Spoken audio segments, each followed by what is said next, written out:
경기도 북부 외곽, 겨울이 한창인 어느 주말 밤이었다.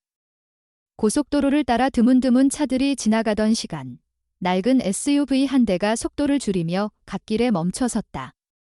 운전석에는 얼굴이 잘 보이지 않는 중년 남성이 앉아 있었고 조수석 쪽 문이 조용히 열렸다가 이내 빠르게 닫혔다. 그 순간 차 안에서 하얀 무언가가 눈밭 위로 밀려 떨어졌다. 그건 강아지였다. 털이 짧고 촘촘한 진돗개 암컷.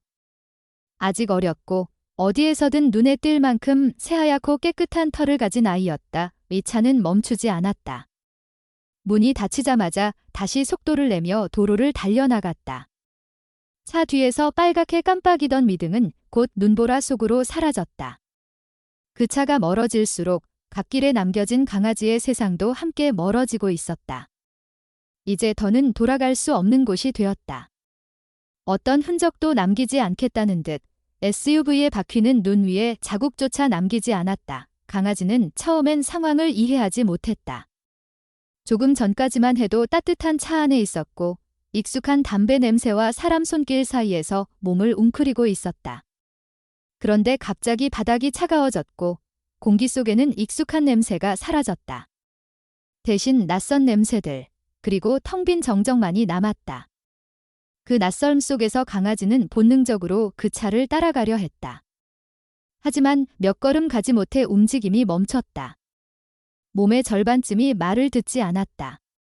더는 앞으로 나아갈 수 없었다. 머릿속이 어지러웠다. 최근 들어 자주 멀미를 했던 차 안에서 느꼈던 어지러움과는 달랐다. 그것보다 훨씬 더 깊고 무서웠다. 엉덩이와 뒷다리가 축 늘어져 움직이지 않았다. 고개를 돌리려고 해도 중심을 잡을 수 없었고 몸이 점점 싸늘해지는 느낌이 들었다.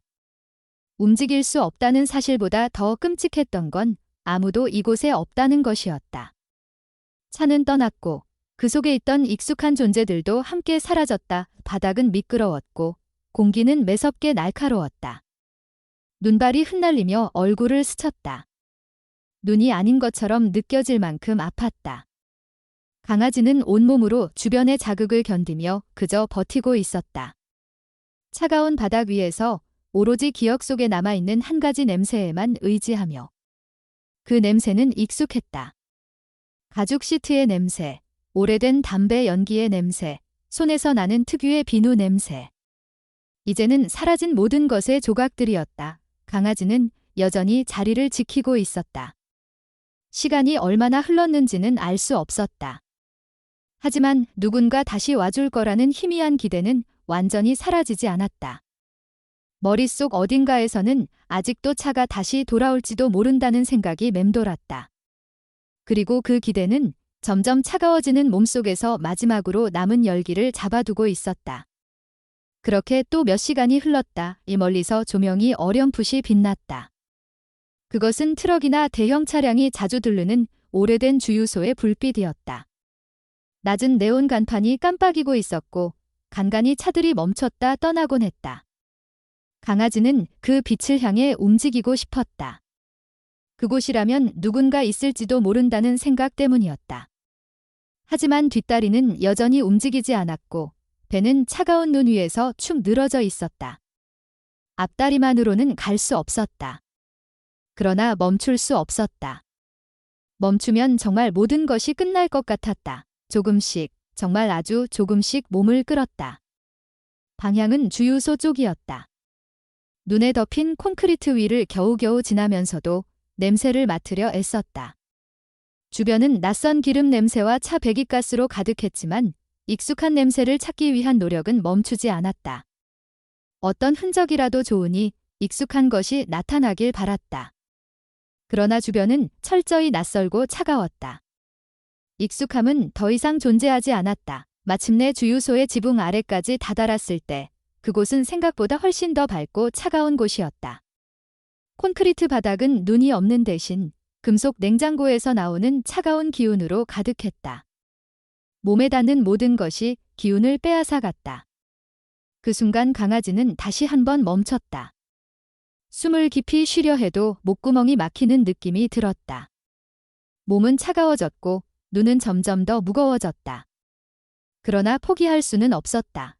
강아지는 고개를 돌려 주유소 건물 쪽을 바라봤다. 사람의 기척이 느껴졌지만 누구도 자신에게 다가오지 않았다.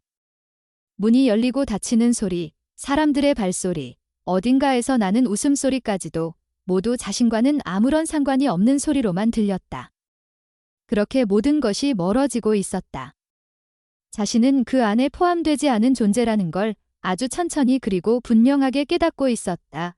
차가운 금속 벽에 등을 기대고 있던 그 순간, 강아지는 마지막으로 하늘을 올려다봤다. 구름 너머로 보이지 않는 별들이 있을지 몰랐지만 이제 그런 것은 중요하지 않았다. 중요한 건 지금 이곳에 자신이 있다는 사실뿐이었다. 아무도 돌아오지 않았다. 아무도 자신을 찾지 않았다.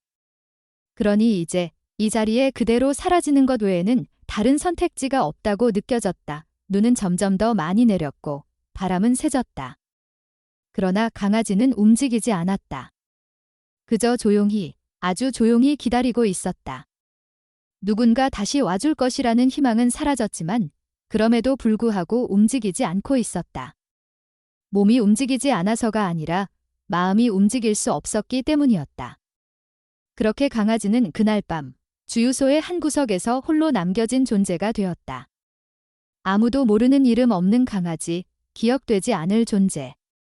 하지만 그 존재에게는 여전히 세상이 무너지는 소리만이 크게 들리고 있었다. 주유소 아래 구석진 공간에서 하얀 진돗개는 그 자리를 떠나지 못했다. 밤은 점점 깊어졌고 눈발은 더 거세졌지만 아무도 신경 쓰지 않았다. 강아지는 여전히 그 자리에 있었다. 움직이지 않는 몸, 시들어가는 눈빛, 그리고 희미해져가는 숨결. 몇 번이나 눈을 감고 싶었지만 어딘가에서 또다시 차량 소리가 들릴 때마다 억지로 고개를 들었다. 어쩌면 다시 돌아올 수도 있다는 희망이 완전히 사라지지는 않았다. 누군가 다가오길 바라는 마음은 점점 애절해졌다. 하지만 이곳을 지나는 사람들은 모두 바빴고 차에서 내렸다가 다시 차에 오르기까지 단 몇 분도 걸리지 않았다. 대부분의 사람들은 눈을 맞추지 않으려 애썼다. 그곳에 어떤 존재가 있다는 걸 알지만 마주치는 순간 어떤 책임이 생길까봐 시선을 피했다. 일부러 못 본 척하거나 일부러 다른 방향을 바라보았다. 그렇게 사람들의 눈길은 강아지를 스쳐 지나가기만 했다. 한 중년 남성은 트럭에서 내려 큰 소리로 문을 닫았다. 강아지를 힐끔 바라보더니 인상을 찌푸렸고 다시 고개를 돌려 매점 안으로 들어갔다. 커피 자판기 옆을 힘겹게 기어가는 강아지를 보며 그는 작게 욕설을 내뱉었다. 하지만 아무런 말도 하지 않았다. 그저 자신과 무관한 일이라는 듯 따뜻한 음료를 들고 다시 차량으로 돌아갔다. 강아지는 그 시선 속에서 살아있는 존재가 아니라 그저 불편한 것으로 여겨졌다. 주유소 직원 중 한 명은 안쪽 계산대 너머에서 그 모습을 보고 있었다. 그녀는 종이컵에 따뜻한 차를 따라 마시면서도 눈을 떼지 않았다. 강아지가 기어가는 걸 보면서도 아무 말도 하지 않았다. 그저 숨을 한 번 내쉰 뒤 가볍게 중얼거렸다. 또 버렸네. 그녀에게 이런 상황은 낯설지 않았다. 겨울이면 어김없이 나타나는 유기동물들. 처음엔 마음이 쓰였지만 이제는 그마저도 무뎌졌다. 매서운 찬바람처럼 연민도 조금씩 날아가 버렸다. 강아지는 냉장고 옆의 구석에 닫혀 그 자리를 벗어나지 않았다. 그곳은 약간의 빛이 있었고 눈이 쌓이지 않는 곳이었지만 동시에 가장 외진 공간이기도 했다. 직원들과 고객들이 오고 가는 경로와도 멀었다. 그래서인지 아무도 다가오지 않았다. 아무도 그곳을 돌아보지 않았다. 강아지는 자신이 점점 투명해지는 것 같은 기분에 사로잡혔다. 존재는 하지만 존재하지 않는 것처럼 느껴졌다. 차가운 바닥은 몸의 온기를 빠르게 빼앗아갔다. 움직이지 못하는 다리에서 시작된 감각의 상실은 배와 가슴으로 점점 퍼져나갔다. 한 번씩 몸을 움직여보려 했지만 아무런 반응도 없었다. 젖은 눈과 얼음 조각이 몸 위에 쌓였다. 하지만 강아지는 소리내어 울지도 않았다. 울음소리를 낸다는 것조차 체념한 듯 그저 조용히 눈을 감았다 뜨기를 반복했다. 사람들의 말소리는 여전히 들렸다. 따뜻한 음료를 사 마시며 웃는 소리, 차량 문을 여닫는 소리, 엔진이 꺼지는 소리. 이 모든 것이 강아지에게는 너무도 낯설고도 멀게만 느껴졌다. 사람들의 삶은 계속 흘러가고 있었고 자신은 그 흐름에서 완전히 떨어져 있었다. 마치 오래전 잊힌 이야기 속 존재처럼 아무 의미도 없이 그 자리에 머물고 있는 기분이었다. 시간이 흐르면서 점점 더 많은 차량이 주유소를 거쳐갔다. 어떤 사람은 가족과 함께 있었고 어떤 사람은 통화 중이었다. 누구도 강아지를 향해 발길을 옮기지 않았다. 몇몇 사람들은 그 존재를 인식한 듯 보였지만 이내 시선을 거두고 발걸음을 옮겼다. 마치 그 자리에 아무것도 없는 것처럼 강아지는 희망을 완전히 잃어가고 있었다. 차가운 공기 속에서 점점 잠에 빠져들고 있었고 의식은 점점 흐릿해졌다. 간혹 눈을 떴을 때 희미한 불빛이나 사람들의 그림자가 움직이는 걸 볼 수 있었지만 그것들이 자신을 향한 것이 아님을 알고 있었다. 모두가 바쁘고 모두가 누군가를 기다리며 살아가고 있지만 자신은 그 누구의 기다림 속에도 포함되지 않았다. 그날 저녁, 강아지는 거의 움직이지 않았다. 주유소 직원은 건물 안에서 그 모습을 바라보며 혼잣말을 했다. 아침까진 못 버티겠네. 그녀는 그렇게 말하며 조명 스위치를 몇 개 끄고 외부 조명을 일부러 어둡게 조정했다. 차가운 바람이 다시 불어오기 시작했고 강아지의 모습은 점점 어둠 속에 묻혔다. 이제는 사람들의 눈에도 잘 띄지 않는 위치였다. 마치 존재 자체가 지워져가는 느낌이었다. 이따금 새벽 시간대에 주유소를 찾는 청소 담당 직원이 나와 담배를 피우며 중얼거렸다. 아직 살아있었네. 그는 근처에 버려진 종이박스를 발로 밀며 고개를 저었다. 강아지는 그의 기척에도 아무런 반응을 보이지 않았다. 그는 더 이상 신경 쓰지 않고 건물 안으로 들어갔다. 그렇게 또 한 번의 새벽이 시작되었고 강아지는 그 자리에 여전히 있었다. 하루 이틀이 지나면서 강아지는 더 이상 몸을 움직이려 하지 않았다. 포기한 듯 보였다. 움직임이 멈춘 이유는 단순히 체력의 문제가 아니었다. 이제는 그 어떤 기대도 없었기 때문이었다. 사람에 대한 믿음, 돌아갈 수 있다는 희망, 누군가가 자신을 다시 안아줄 것이라는 막연한 상상까지. 모두가 사라진 자리에는 고요한 체념만이 남아있었다. 굶주림과 갈증이 이어졌지만 강아지는 더 이상 욕구를 표현하지 않았다. 생존을 위한 본능조차 희미해지고 있었다. 불빛은 점점 흐릿해졌고 주유소의 외벽은 밤마다 더욱 어두워졌다.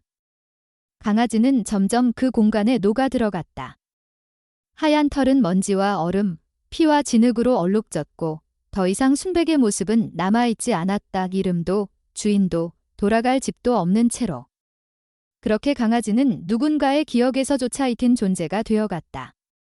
언젠가 아침이 오고 눈이 그치면 청소부는 그녀를 지나치며 쓸어넘길지도 모른다. 그때가 되면 아무도 그 자리에 강아지가 있었다는 걸 기억하지 못할 것이다. 이름 없는 존재로, 소리 없는 밤의 일부로.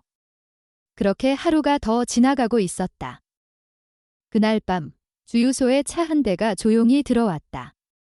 작은 경차였고 불빛도 조용히 깜빡였다. 운전석에서 내린 사람은 30이 갓 넘은 듯한 여성으로 교사처럼 단정한 옷차림이었다. 김은서는 퇴근길에 연료를 채우기 위해 잠시 들른 것이었지만 눈길은 곧바로 주유소 한 구석으로 향했다. 아무도 없는 공간에 무언가 축 늘어진 형체가 보였다. 얼핏 봐도 살아있는 것처럼 보이지 않았다. 그러나 뭔가 이상하다는 느낌이 들었다. 마치 그것이 여전히 호흡하고 있는 듯한 기척이 느껴졌다. 은서는 무의식 중에 천천히 걸음을 옮겼다. 가까이 다가갈수록 마음속에서 이상한 울렁임이 올라왔다. 찬 바닥 위, 젖은 종이박스 위에 축 늘어진 채 누워있는 하얀 덩어리는 분명히 강아지였다. 눈으로 덮인 털 사이로 피인지 진물인지 모를 얼룩이 번져 있었고 다리는 기형적으로 굽어 있었다. 숨이 멈췄다고 생각했는데 갑자기 가슴이 아주 약하게 들썩이는 것이 보였다. 그 순간 은서는 숨을 삼켰다. 아직 살아있었다. 직원에게 말을 걸자 대수롭지 않다는 듯 반응이 돌아왔다. 며칠 전부터 저러고 있어요. 그냥 두세요. 곧 끝날 거예요. 차가운 말투였다. 은서는 그 말에 대답하지 않았다. 말없이 돌아서서 차로 갔다. 트렁크에서 담요를 꺼냈다. 늘 차 안에 비상용으로 실어두었던 것이었다. 다시 강아지 쪽으로 다가갔다. 조심스럽게 담요를 펼쳐 바닥에 깔고 박스 아래에 손을 넣었다. 예상보다 몸은 가벼웠다. 털 아래 뼈만 남은 듯 했다. 그녀는 강아지를 조심스레 담요로 감싸 안았다. 순간 강아지가 희미하게 눈을 떴다. 검고 흐릿한 눈동자가 그녀를 바라보았다. 무언가 말하지 않아도 전해지는 감정이 있었다. 눈동자 속에는 공포도 기대도 없었다. 다만 더 이상 견딜 수 없다는 듯한 체념이 가득했다. 은서는 입술을 꾹 다물고 차에 올라탔다. 히터를 최대한으로 틀었다. 차 안에 냄새가 가득 퍼졌지만 그녀는 신경 쓰지 않았다. 시트에 담요를 펼쳐 강아지를 눕히고 휴대폰으로 병원을 검색했다. 가장 가까운 24시간 동물병원은 의정부 외곽에 있었다. 그녀는 바로 출발했다. 이 병원에 도착했을 때는 자정이 넘은 시각이었다. 접수대에는 간호사가 한 명 앉아 있었고 그녀를 보자마자 놀란 눈으로 일어섰다. 강아지의 상태는 단번에 심각하다는 걸 알 수 있었다. 은서는 짧게 상황을 설명했다. 며칠째 주유소에 방치된 것 같고 몸을 거의 움직이지 못하며 반응도 희미하다고. 간호사는 급히 수의사를 호출했고 강아지는 곧바로 진찰실로 옮겨졌다. 진찰 결과는 예상보다도 심각했다. 골반과 척추 부위에 다발성 골절이 있었고 일부는 이미 잘못된 방향으로 붓기 시작했다. 염증은 심각하게 진행 중이었고 감각이 완전히 사라진 부위도 보였다. 몸무게는 평균보다 훨씬 낮았고 탈수도 심했다. 수의사는 조심스럽게 말을 꺼냈다. 이대로라면 하루 이틀 내로 쇼크로 사망할 수 있습니다. 수술을 하려면 당장 시작해야 해요. 다만 비용이 많이 들고 확실한 회복을 장담하긴 어렵습니다. 은서는 아무 말 없이 고개를 끄덕였다. 비용을 묻지도 않았다. 수의사는 그녀의 눈빛에서 결심을 읽었고 준비를 시작했다. 강아지는 곧 수술실로 옮겨졌다. 은서는 대기실에서 꼼짝도 하지 않고 기다렸다. 병원 안은 고요했고 벽시계 초침 소리만이 공기를 갈랐다. 마음은 이미 강아지에게 가 있었다. 왜 그날 밤 평소에 들르지 않던 그 주유소로 향하게 되었는지. 왜 그 순간 그 강아지와 눈이 마주쳤는지. 모든 것이 설명되지 않는 흐름 속에 있었다. 수술은 몇 시간이나 걸렸다. 끝내 수의사가 수술실에서 나왔을 때 그는 깊게 숨을 내쉬며 말했다. 기적적으로 생명은 건졌습니다. 하지만 아직 끝난 건 아닙니다. 회복까지는 시간이 걸릴 거고 완전히 걷게 될 수 있을지는 지켜봐야 해요. 은서는 감사하다는 말도 잊은 채 수의사의 손을 꼭 잡았다. 그리고 조심스럽게 물었다. 이름이 없어요. 어떻게 불러야 할까요? 수의사는 웃으며 말했다. 지금부터는 당신이 정하셔야죠. 은서는 그날 새벽 병실에 혼자 누워 회복 중인 강아지를 바라보며 조용히 이름을 불렀다. 백두야, 하얀 진돗개. 조국의 산처럼 굳세고 하얀 눈 속에서도 버틸 수 있기를 바라는 마음으로. 이름 없는 존재에게 처음으로 이름이 생긴 순간이었다. 그 이름은 천천히 강아지의 귀에 스며들었고 고요한 새벽 공기 속을 맴돌았다. 누구에게도 속하지 않았던 생명이 그날부터 김은서라는 이름을 가진 인간의 곁에 머물게 되었다.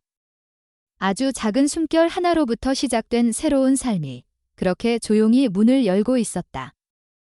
백두는 수술 이후 집중치료실에서 회복 중이었다. 몸 곳곳에는 주사기와 튜브가 연결되어 있었고 깁스와 붕대에 감싸인 채 조용히 누워 있었다. 김은서는 병원을 떠나지 않았다. 첫날은 병원 로비의 의자에 앉아 뜬 눈으로 밤을 새웠고 다음 날부터는 근처에 고시원방을 얻어 아침 저녁으로 병원을 들렀다. 출근 전에도 퇴근 후에도 가장 먼저 들른 곳은 백두의 병실이었다. 하루가 멀다 하고 병원의 스태프들과 마주쳤고 이제는 이름을 부르기 전에도 서로 인사를 나눌 만큼 익숙해졌다. 처음 며칠 동안 백두는 반응이 거의 없었다. 눈을 떠도 초점이 없었고 손길에도 무표정하게 눈을 감을 뿐이었다. 의사는 조심스럽게 말했다. 척수 손상 정도가 심해요. 감각을 회복하긴 어렵습니다. 뒷다리는 영영 못 쓸 수도 있어요. 차분한 목소리였지만 그 말이 은서의 가슴에 깊이 박혔다. 그녀는 아무 말 없이 고개를 끄덕였고 다시 백두의 머리맡으로 돌아갔다. 말을 아끼는 대신 손끝으로 눈빛으로 할 수 있는 모든 것을 전했다. 며칠이 지나면서 백두의 호흡은 조금씩 안정되었다. 간호사는 생명력은 정말 강한 아이예요 라고 말했지만 은서는 알 수 없었다. 아이의 몸은 여전히 차가웠고 눈빛에는 생기 대신 깊은 피로와 무표정함만 남아 있었다. 움직일 수 없는 몸, 다가오는 사람들을 향한 무감각한 반응, 그것은 단순한 신체적 회복의 문제가 아니라는 것을 그녀는 직감적으로 알았다. 백두는 살아는 있었지만 여전히 주유소의 그 차가운 어둠 속에 갇혀 있는 것 같았다. 의사는 물리치료를 시작하자고 제안했다. 몸의 감각을 조금이라도 회복시키기 위해서는 가능한 빨리 자극을 줘야 한다는 설명이었다. 은서는 흔쾌히 동의했고 매일같이 백두의 병실에서 작은 마사지부터 시작했다.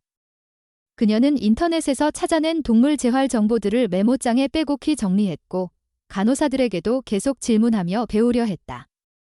처음에는 간단한 스트레칭조차 백두는 거부했다. 미세한 접촉에도 몸을 굳혔고 가끔은 낮게 신음하기도 했다. 하지만 은서는 멈추지 않았다.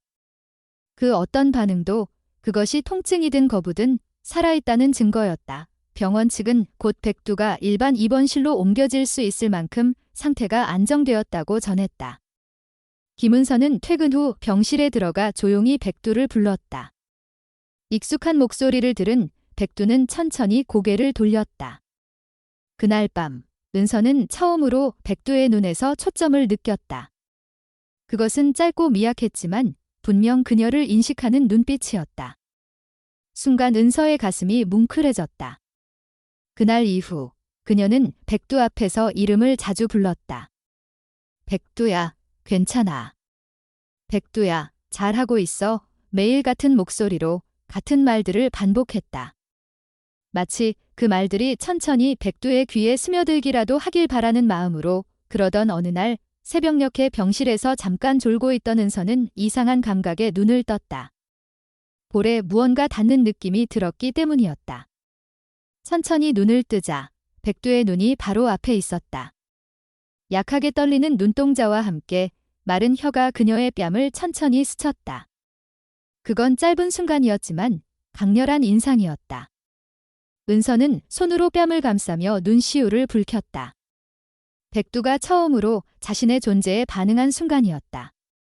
그날 이후 병원 직원들조차 백두가 달라졌다고 말했다. 눈빛이 살아나기 시작했고 가끔은 고개를 돌려 은서를 바라보기도 했다. 몸은 여전히 움직일 수 없었지만 마음은 천천히 반응하기 시작했다. 하지만 시간은 그녀의 편이 아니었다. 수의사는 정기검진 후 말을 꺼냈다. 이대로면 염증이 더 퍼질 수 있어요. 다리를 보존하려면 추가 수술이 필요합니다. 금속 지지대를 삽입하고 일부 괴사 조직을 제거해야 합니다. 가능하면 빠르게 결정하셔야 해요. 은서는 다시 긴 숨을 내쉬었다. 이미 첫 수술로 모아둔 비상금을 거의 다 썼고 고시원 생활과 병원비로 생활은 빠듯해졌다. 하지만 머뭇거릴 시간이 없다는 걸 알고 있었다. 그날 밤 그녀는 병원 근처 작은 카페에 앉아 수첩을 펼쳤다. 백두의 이름, 병원비 예상 견적, 수술 일정, 그리고 현재 자신의 잔고. 수첩 위에 적힌 숫자들은 절망적이었다. 하지만 포기할 수는 없었다. 그녀는 노트북을 꺼냈고 오래된 블로그에 글을 쓰기 시작했다. 며칠 전 주유소에서 처음 마주쳤던 순간부터 지금까지 백두와의 이야기를 담담히 풀어냈다. 조명 하나 없이 얼어붙은 주유소의 구석, 눈에 파묻혀 있던 하얀 몸, 그리고 지금은 수술대 앞에 선 아이. 살리고 싶습니다라는 마지막 문장이 그녀의 간절함을 대신했다. 글을 올리고 나서 반응은 없었다. 몇몇 이웃 블로거들이 좋아요를 눌렀고 응원의 댓글 하나가 달렸다. 마음이 참 따뜻하신 분이시네요. 응원합니다. 그 한 줄의 위로를 느끼며 은서는 병원으로 돌아갔다. 병실 문을 열자 백두는 눈을 떴고 그녀를 향해 아주 천천히 고개를 돌렸다. 그 눈빛을 보며 그녀는 마음을 다잡았다. 비록 당장은 방법이 떠오르지 않더라도 이 생명을 포기하지 않겠다고. 무엇이든 어떻게든 해내겠다고. 그리고 다음 날 아침부터 그녀는 방법을 찾아 나서기 시작했다. 그 여정이 어디로 향할지는 알 수 없었지만 단 하나는 분명했다. 백두는 여전히 살아있었고 그 생명을 붙잡는 일은 바로 그녀의 몫이라는 것. 김은서는 다시 병원 근처 카페에 앉아 있었다. 노트북 화면에는 블로그의 조회수가 떠 있었지만 변화는 거의 없었다. 하루가 지났고 수술까지 남은 시간은 이틀도 채 되지 않았다. 은행 앱을 열어보았지만 잔고는 여전히 바닥이었다. 고심 끝에 그녀는 다시 블로그에 글을 올렸다. 전보다 더 솔직하고 절박한 내용이었다. 백두가 살아온 지난 몇 주를 그대로 담아냈다. 사진도 함께 올렸다. 수술실 앞에 누운 백두, 하얀 털 아래 드러난 상처들, 그리고 병실 침대에서 조용히 잠든 모습까지. 이 아이는 쓰러지지 않았습니다. 제발, 같이 도와주세요. 그날 밤 아무 일도 일어나지 않았다. 조회수는 몇 개 늘었지만 댓글도 기부도 없었다. 그저 시간이 흘러가고 있었다. 은서는 병실로 돌아와 백두 곁에 앉았다. 아이는 여전히 움직이지 못했지만 그녀가 가까이 가자 미세하게 꼬리를 흔들었다. 그 작은 반응 하나에 은서는 눈물이 났다. 미안해. 내가 아직 방법을 못 찾았어. 하지만 포기하지 않을게. 그날 밤 그녀는 병실 바닥에서 그대로 잠이 들었다. 다음 날 아침 휴대폰 알림음이 쉴 새 없이 울리기 시작했다. 처음엔 스팸 메시지라고 생각했다. 하지만 화면을 보자 깜짝 놀랐다. 카카오뱅크의 입금 알림이 연달아 떴다. 2,000원 입금되었습니다. 백두 응원합니다. 5,000원 입금되었습니다. 힘내세요. 3만원 입금되었습니다. 우리 아이도 유기견이었어요. 수십 개의 알림이 줄줄이 쏟아졌다. 블로그 글이 한 동물보호단체 SNS에 공유된 것이 시작이었다. 누군가가 댓글에 링크를 남겼고 그것이 또 다른 페이지로 퍼지기 시작했다. 기적처럼 몇 시간 만에 입금 총액이 100만 원을 넘었다. 김은서는 믿을 수 없었다. 병원 복도에서 휴대폰을 붙잡고 울음을 터뜨렸다. 간호사가 다가와 이유를 묻자 그녀는 떨리는 목소리로 말했다. 됐어요. 수술할 수 있어요. 바로 병원장에게 수술 요청을 전달했고 수술은 그날 밤으로 잡혔다. 마취 준비가 시작되자 백두는 약간의 불안을 보였지만 은서가 곁에 있다는 걸 느끼며 차분해졌다. 수술실로 들어가기 전 그녀는 조용히 아이의 귀에 속삭였다. 곧 끝날 거야. 잘 다녀와. 수술은 4시간 넘게 걸렸다. 의사는 땀에 젖은 수술복을 입은 채 회복실로 나와 말했다. 정확한 고정이 성공적으로 이루어졌습니다. 염증 부위도 제거했고 신경도 일부 살아있을 가능성이 있어요. 다만 회복에는 시간이 필요합니다. 조심스럽게 낙관적이라고 말씀드릴 수 있습니다. 은서는 고개를 숙여 깊이 인사했다. 눈물은 멈추지 않았다. 수술 다음 날 백두는 천천히 눈을 떴다. 아직 마취의 여운이 남아 있었지만 의식은 또렷해졌다.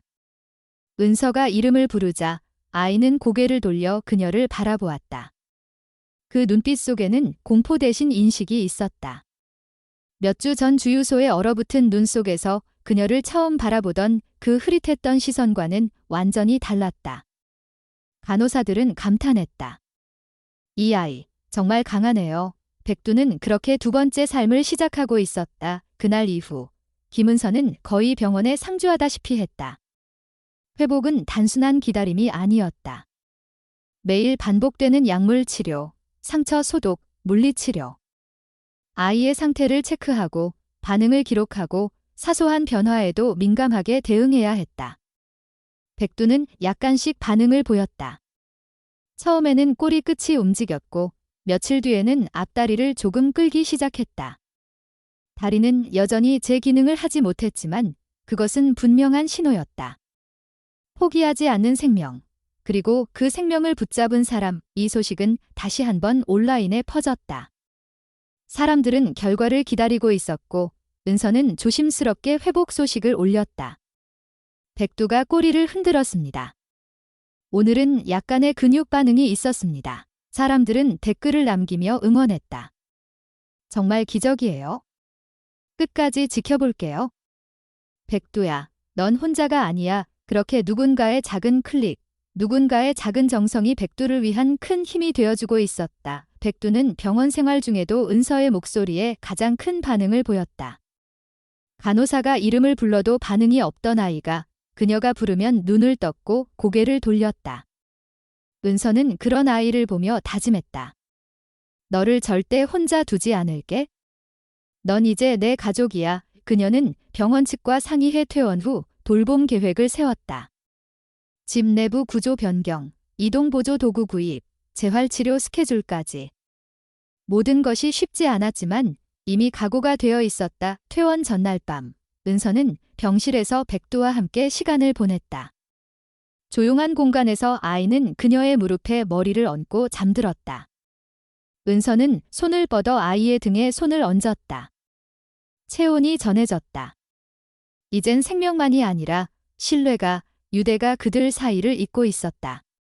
다음 날 아침, 은서는 병원 직원들과 작별 인사를 나누고 백두를 조심스럽게 안아 차에 올렸다. 다시 시작되는 길, 하지만 이번엔 혼자가 아니었다.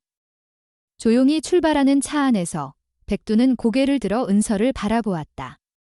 그 눈빛 속에는 말로 다 표현할 수 없는 무언가가 담겨 있었다. 그것은 약속이었다.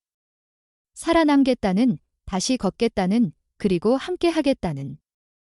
백두가 김은서의 작은 원룸에 들어온 첫날, 집안 분위기는 완전히 달라졌다. 그동안 조용하고 정적인 공간이었던 곳에 생명이 하나 더해졌다는 사실만으로 공기의 흐름이 바뀌는 것 같았다. 은서는 미리 준비해둔 푹신한 매트 위에 백두를 눕히고 물과 사료, 약봉지를 차례로 정리했다. 모든 것이 낯설었지만 두렵지는 않았다. 이미 병원에서의 수주관이 그녀를 변화시켜 놓았다. 이제는 어떻게든 해낼 수 있을 거라는 확신이 있었다. 첫날 밤, 백두는 쉽게 잠들지 않았다. 은서가 가까이 다가가도 눈을 감지 않았고 미세한 소리에도 예민하게 반응했다.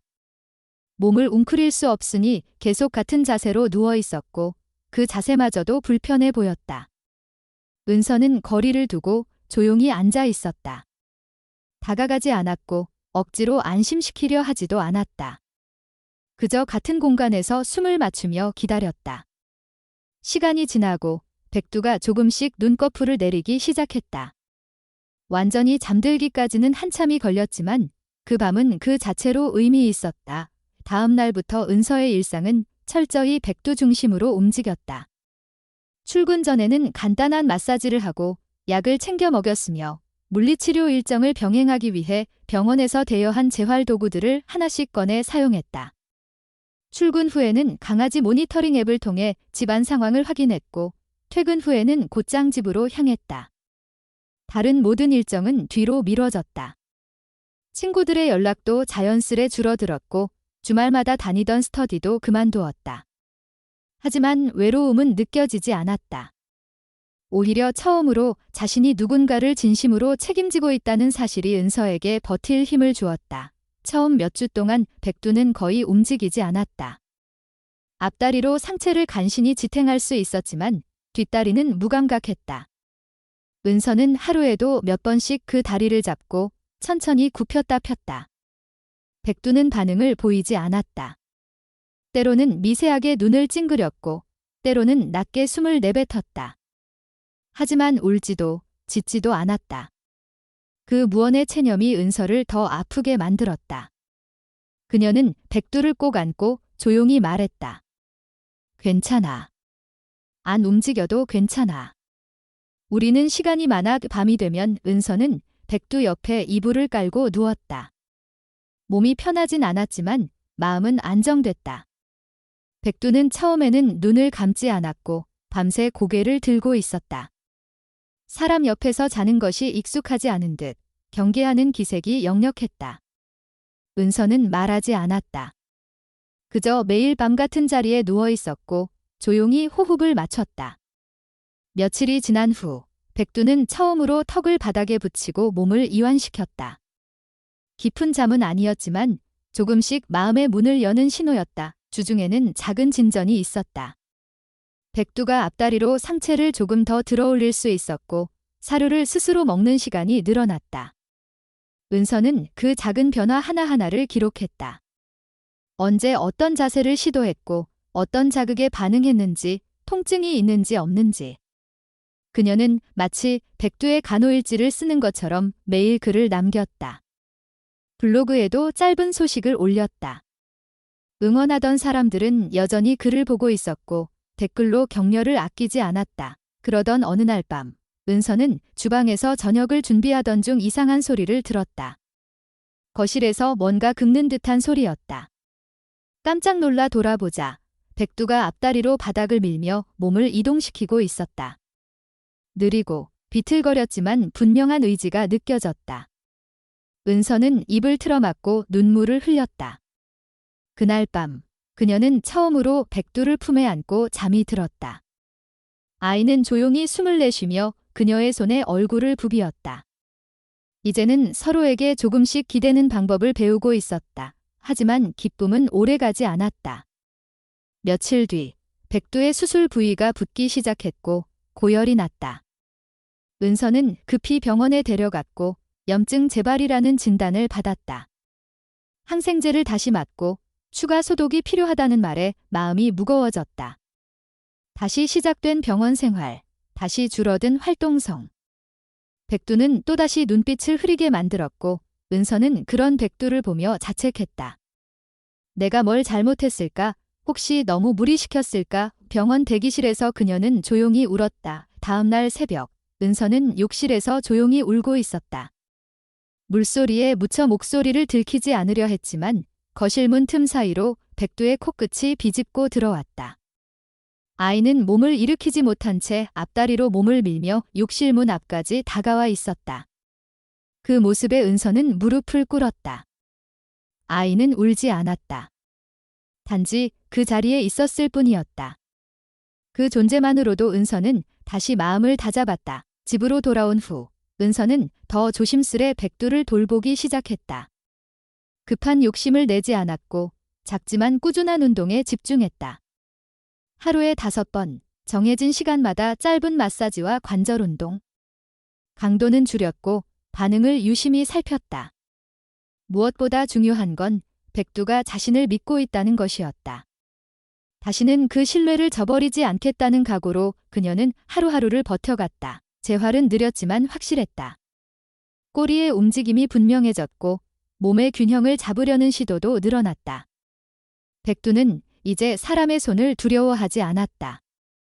오히려 은서의 손길을 찾는 듯 가까이 오면 눈을 감고 몸을 맡겼다. 집안에서는 늘 은서의 그림자처럼 움직였고 물그릇 옆으로 스스로 몸을 밀고 가기도 했다. 아직 걷지는 못했지만 방향을 정해 움직이려는 의지는 분명했다. 하루는 은서가 일을 마치고 돌아오니 백두가 현관 근처까지 기어와 있었다. 매트 위에 있을 거라 생각했던 아이가 문 앞에서 그녀를 기다리고 있었다. 말은 하지 않았지만 백두의 눈빛은 분명히 말했다. 나는 여기 있어? 나 혼자서도 널 기다릴 수 있어. 그 작은 승리는 그동안의 모든 고통과 눈물, 좌절을 이겨내기에 충분했다. 그리고 은서는 깨달았다. 이 길은 혼자가 아니기에 끝까지 갈 수 있다는 것을. 재활의 시간이 길어질수록 김은서는 더 단단해졌다. 날마다 반복되는 돌봄과 치료, 그리고 여전히 느린 백두의 회복 속도는 녹록지 않았지만 그녀는 포기하지 않았다. 백두는 매일 조금씩 변했다. 움직임은 조심스러웠고 걸음은 불안정했지만 분명히 어제보다 나아졌다. 꼬리는 점점 자주 흔들렸고 전에는 미동도 없던 뒷다리 쪽에도 미세한 반응이 나타났다. 은서는 그 반응 하나하나에 눈시울이 붉어졌고 백두의 이름을 더 많이 불렀다. 인터넷에 기록을 남기는 일도 계속되었다. 처음에는 단지 치료일지를 정리하기 위한 목적이었지만 어느 순간부터 그 기록은 수많은 사람들과 연결되는 창이 되었다. 백두의 이야기를 기억하던 이들은 꾸준히 응원의 메시지를 남겼고 새로운 방문자들도 글을 보고 댓글을 달았다. 백두야, 대단해. 정말 감동이에요. 하루하루 응원하고 있어요. 내 따뜻한 문장들이 백두의 이름 아래 쌓였다. 은서는 댓글을 하나하나 읽어주었고 백두는 마치 그 의미를 아는 듯 눈을 깜빡이며 대답했다. 봄이 오기 시작할 무렵 병원에서는 정기검진을 제안했다. 은서는 백두를 데리고 다시 병원으로 향했다. 담당 수의사는 꼼꼼하게 진단을 하고 말했다. 지금 상태로 보면 앞으로 더 좋아질 가능성이 있습니다. 뒷다리의 신경 반응이 아주 약하게나마 회복되고 있어요. 다만 아직 걷는 것은 어렵고 지속적인 재활이 필요합니다. 낙관적인 말이었지만 동시에 경고이기도 했다. 기대를 무리하게 키우지 말 것. 은서는 고개를 끄덕이며 마음속으로 다짐했다. 그저 하루라도 더 너답게 살 수 있다면 그것만으로도 충분해. 검진을 마치고 집으로 돌아오는 길, 은서는 처음으로 백두를 안고 작은 공원에 들렀다. 그곳은 평소 지나치기만 하던 조용한 동네 공원이었고 아이들이 자전거를 타거나 노인들이 산책을 하는 평범한 장소였다. 사람들은 백두를 보며 물었다. 아픈 강아지예요. 다리가 불편한가 봐요. 은서는 웃으며 설명했다. 구조한 아이예요. 지금 재활 중이에요. 그 말에 사람들은 고개를 끄덕이며 힘내세요 라고 응원했다. 어떤 아주머니는 고구마를 하나 꺼내어 백두에게 건네주기도 했다. 백두는 그날 고구마를 아주 천천히, 그러나 끝까지 다 먹었다. 그 무렵 은서가 근무하는 학교에서 학부모회 행사 일환으로 지역 사회봉사 사례를 공유하는 시간이 마련되었다. 교장 선생님은 은서에게 백두의 이야기를 발표해보지 않겠냐고 제안했다. 처음엔 망설였다. 아이들의 반응이 어떨지 부모들의 시선이 걱정됐다. 하지만 백두의 이야기가 누군가에게 위로가 될 수도 있다는 생각이 들었다. 발표 당일 은서는 조용한 목소리로 백두의 여정을 이야기했다. 주유소에서의 첫 만남, 병원에서의 고비, 재활의 시간들, 그리고 지금. 발표가 끝났을 때 교실 안은 조용했다. 그리고 이내 박수가 터졌다. 어떤 학부모는 눈시울을 닦으며 말했다. 아이에게 꼭 들려주고 싶어요. 그날 이후 은서는 백두와 함께 한 일상들을 학교 홈페이지에 연재하기 시작했다. 우리 반의 작은 영웅, 백두라는 제목으로 올라온 글은 학생들과 학부모들의 관심을 끌었고 다른 학교에서도 연락이 왔다. 지역 방송국에서 인터뷰 요청도 들어왔다. 은서는 조심스럽게 고민하라. 조건 하나를 붙여 승낙했다. 백두가 스트레스를 받지 않는 선에서만. 촬영은 조용히 진행되었고 방송은 짧게 소개되었지만 반응은 뜨거웠다. 영상이 올라간 날 밤 블로그와 메일에는 수백 통의 메시지가 쏟아졌다. 우리 집 강아지도 유기견이었어요. 덕분에 용기를 냈어요. 백두를 보며 많이 울었습니다. 그 반응 속에서 은서는 진심으로 느꼈다. 자신과 백두의 이야기가 단지 둘만의 것이 아니라는 걸 누군가는 잊고 지냈던 감정을 되찾았고 누군가는 지금 품고 있는 존재를 더 소중히 여기게 되었다. 백두는 단지 한 마리의 개가 아니었다. 수많은 사람들의 기억과 마음 속에 살아 움직이는 존재가 되어가고 있었다. 시간이 흘러 어느 봄날의 아침. 은서는 창가에 앉아 차를 마시고 있었다. 백두는 늘 그렇듯 거실 매트 위에 누워 있었고 햇빛이 아이의 털 위로 비추고 있었다. 그날따라 백두는 평소보다 움직임이 많았다. 고개를 이리저리 돌렸고 앞다리를 조금 더 넓게 벌리며 균형을 잡으려 했다. 은서는 아무 말 없이 그 모습을 지켜보았다. 그리고 몇 분 후 백두는 아주 천천히 그러나 확실하게 앞다리에 힘을 주었다. 뒷다리는 여전히 말없이 늘어져 있었지만 그 순간 백두는 스스로 몸을 들어 올렸다. 은서는 숨을 멈추고 바라보았다. 백두는 균형을 잡으려 고군분투했고 잠시 후 앞으로 한 뼘 정도 이동했다. 그것은 걷는 것도 아니고 뛰는 것도 아니었다. 그러나 명백한 첫걸음이었다. 스스로 해낸 움직임. 아무런 도움 없이 자신의 의지로 해낸 도전. 은서는 그 자리에 주저앉아 눈물을 흘렸다. 말없이 백두를 바라보며 수없이 반복했던 모든 밤, 모든 재활의 순간들이 그 한 걸음에 담겨 있다는 걸 느꼈다. 그날 밤, 은서는 블로그에 이렇게 썼다. 오늘 백두가 첫걸음을 내디뎠습니다. 불완전하고 느리고 비틀거렸지만 백두는 분명히 걸었습니다. 그리고 저는 처음으로 아이와 함께 울었습니다. 우리는 해내고 있어요. 아주 천천히, 그러나 분명하게. 글은 밤새 수백 개의 응원 댓글을 받았고 다음 날엔 학교 전광판에도 문장이 떴다. 백두야, 잘했어. 은서는 백두에게 말했다. 이제 너의 이름을 들은 사람은 너를 절대 모른 척하지 않을 거야. 내가 살아낸 시간은 누군가의 희망이 되고 있어. 아이는 천천히 눈을 감고 숨을 고르며 그녀의 발치에 고개를 기댔다.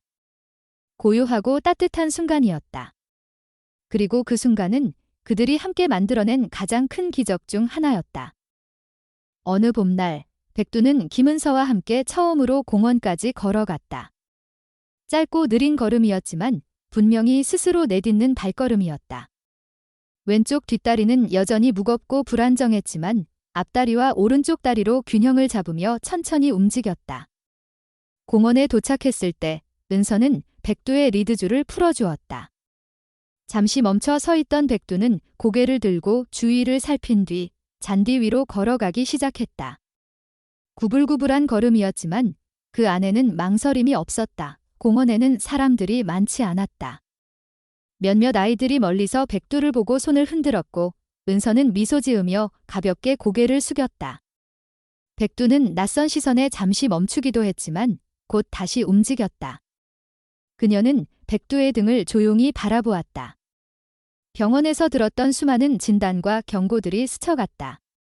절망적인 확률, 무의미하다는 말, 기능 회복이 어렵다는 단언.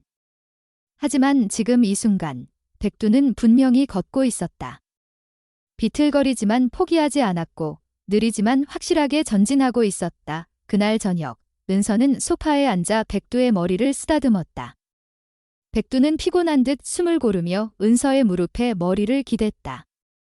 창밖에는 봄비가 내리고 있었고 실내는 따뜻하고 조용했다. 은서는 휴대폰을 들어 오래된 블로그 글을 다시 열었다. 처음 주유소에서 만났던 날, 얼어붙은 바닥 위에서 백두를 안고 달리던 그 순간. 손끝으로 느껴졌던 미약한 체온. 그때 느꼈던 절망과 동시에 스친 희미한 생명의 기척. 그 모든 기억들이 여전히 생생하게 떠올랐다. 시간이 흐르며 그녀의 삶도 조금씩 변해갔다. 학교에서는 아이들이 백두의 이야기를 숙제로 써오기도 했고 일부 학부모들은 유기동물 입양을 고민하기 시작했다. 교장 선생님은 학교 내에 작은 반려동물 교육 프로그램을 만들자는 제안을 했고 은서는 자원에서 운영을 맡았다. 수업 시간마다 아이들과 함께 동물의 권리에 대해 이야기하고 생명의 책임에 대해 토론했다. 그 수업의 주제는 늘 같았다. 작은 생명도 똑같이 아프고 똑같이 기다립니다. 한 달 후, 지역 동물보호소에서 연락이 왔다. 은서의 블로그를 본 직원이 보호소 벽면에 백두의 사진과 함께 이야기를 걸어두고 싶다고 했다. 아이들의 교육 공간에 활용하고 싶다는 요청이었다. 은서는 기꺼이 허락했고 몇 장의 사진과 짧은 글을 보냈다. 그 벽면에는 이렇게 적혔다. 차가운 주유소 바닥에서 혼자였던 백두, 지금은 누군가의 가족이 되었습니다. 당신의 시선 하나가 또 다른 백두를 살릴 수 있습니다. 백두는 이제 혼자서 집안을 돌아다닐 수 있었다. 식사 시간에는 스스로 그릇 앞까지 다가갔고 은서가 퇴근하면 현관 근처에서 기다렸다. 예전처럼 겁먹은 눈빛은 사라졌고 낯선 이가 와도 먼저 다가가 냄새를 맡았다.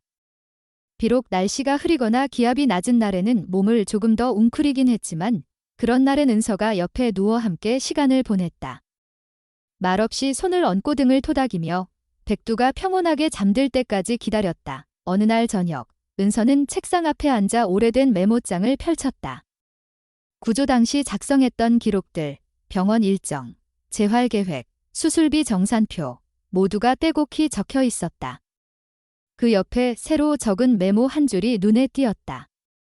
첫 산책 공원에서 네 걸음, 그녀는 미소 지으며 펜을 들어 다음 칸에 적었다. 오늘 혼자서 거실을 한 바퀴 돌았다. 이 짧은 문장이었지만 그 속엔 수개월의 시간과 수천 번의 좌절, 수많은 눈물이 담겨 있었다. 백두는 여전히 완벽하게 걷지는 못했다. 하지만 은서는 더 이상 그것을 중요하게 여기지 않았다. 그녀에게 중요한 건 백두가 포기하지 않았다는 사실이었다. 그리고 그 과정 속에서 자신 또한 이전과는 다른 사람이 되어 있었다. 타인의 시선에 휘둘리지 않고 조급함에 흔들리지 않고 지금 곁에 있는 존재에게 더 온전히 집중할 줄 아는 사람이 되었다. 어느 토요일 아침, 은서는 백두를 데리고 보호소에서 주최하는 유기동물 입양 캠프에 참여했다. 여러 사람이 백두에게 다가와 안부를 물었고 은서는 조용히 웃으며 대답했다. 잘 지내고 있어요. 덕분에요. 한 아이가 백두에게 다가와 묻기도 했다. 이름이 왜 백두예요? 은서는 아이의 눈높이에 맞춰 앉아 말했다. 눈 오는 날에 만났거든. 그리고 이 아이는 눈처럼 하얗고 산처럼 단단한 아이야. 아이는 백두를 조심스럽게 쓰다듬었고 백두는 꼬리를 흔들었다. 집으로 돌아오는 길, 은서는 잠든 백두의 머리를 가만히 쓰다듬었다. 차 안에는 백두의 체온과 털 냄새가 가득했다. 라디오에서는 잔잔한 음악이 흘러나오고 있었다. 그녀는 창밖을 바라보며 생각했다. 만약 그날 주유소에 들르지 않았다면, 만약 병원에서 포기했더라면 이 모든 시간은 없었을 것이다. 그리고 자신도 여전히 외롭고 무감한 삶을 살고 있었을지 모른다. 백두는 살아남았고 그녀 또한 그 아이 덕분에 살아있음을 느낄 수 있었다. 그녀는 조용히 말했다. 잘 왔어, 백두야. 우리 둘 다. 백두는 눈을 감은 채 조용히 숨을 내쉬었다. 그리고 그 숨결 속에는 수많은 계절을 견디며 버텨낸 생명만이 가질 수 있는 고요한 힘이 담겨 있었다. 삶은 언제나 불완전하다. 어떤 이의 시선으로 보면 어설프고 느리고 부족한 모습일지라도 누군가에게는 그 자체로 완전한 사랑이다. 우리가 누군가의 첫걸음을 기다려줄 수 있는 사람이라면, 그리고 그 기다림 속에서 함께 숨쉬는 마음을 가질 수 있다면 그 자체로 이미 충분히 아름답다. 그리고 언젠가 또 다른 백두가 차가운 바닥 위에서 조용히 구조를 기다리고 있을 때 누군가가 조용히 손을 내밀 수 있기를. 그 손 하나가 한 생의 모든 계절을 바꾸게 될지도 모르니까. 오늘 이야기에 귀 기울여 주신 여러분께 진심으로 감사드립니다. 한 생명이 절망 속에서 다시 일어서는 여정, 그리고 그 곁에서 끝까지 함께 걸어준 사람의 이야기. 이 이야기를 통해 우리는 한 가지 분명한 사실을 다시금 깨닫게 됩니다. 작은 관심 하나, 외면하지 않는 시선 하나가 누군가의 삶을 완전히 바꿀 수 있다는 것. 생명은 누구에게나 소중하고 따뜻한 손길은 생각보다 더 큰 기적을 만들어냅니다. 누군가에게는 하찮게 보일 수 있는 존재도 누군가에게는 인생을 바꾸는 의미가 됩니다. 우리가 살아가는 세상 속에서 함께 숨쉬고 있는 수많은 존재들, 그들을 향한 존중과 연대가 결국 더 나은 사회로 이어질 수 있습니다. 여러분의 관심이 또 다른 백두를 살릴 수 있습니다. 작은 생명에게 내민 손길은 결국 우리 자신의 마음을 어루만지는 일이기도 합니다. 이 이야기가 여러분의 마음에 따뜻한 울림으로 남기를 바랍니다. 우리 채널이 전하고자 하는 진심에 공감하셨다면 아래 좋아요를 눌러주시고 여러분의 느낀 점을 댓글로 나눠주세요. 그리고 앞으로의 이야기도 함께 해주시려면 구독하기를 눌러주시면 큰 힘이 됩니다. 다시 한번 깊이 감사드립니다.